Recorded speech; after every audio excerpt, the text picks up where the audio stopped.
at Bay Boatworks, we're always innovating, trying to make our products even better, taking a great product and just making it, a little bit better every single day. And we started hearing from some people about some things they wanted to have done that maybe wasn't quite in our lineup. And we talked to several people, were talking about the Biscayne or the Marquesa and how we could change them.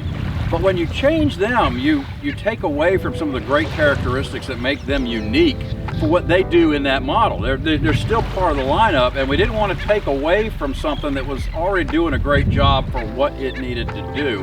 And at that point, I started talking to different guides about, how could we, and what exactly did they want a product to do that some of our other products maybe didn't quite hit that niche.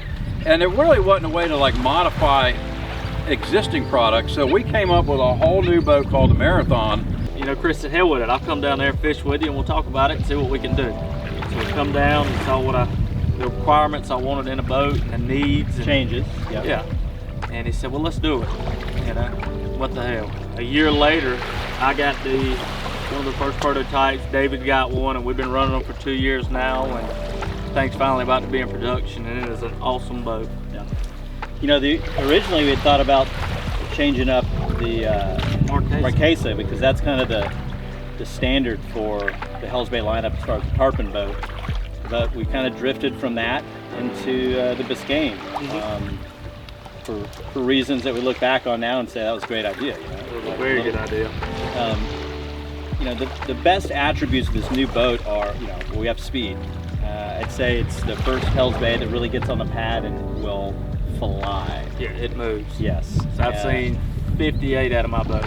Yeah. I used to take my client and move it from one side to the other depending on where I was running, recording the chop. I don't do that anymore.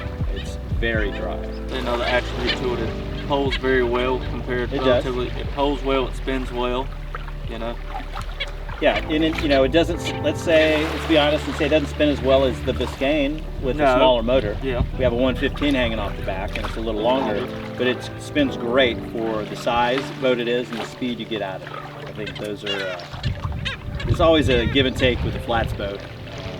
This is by far the best balance that I have ever had in a flats boat or I've ever been in. And that's a big statement, but it's a true statement.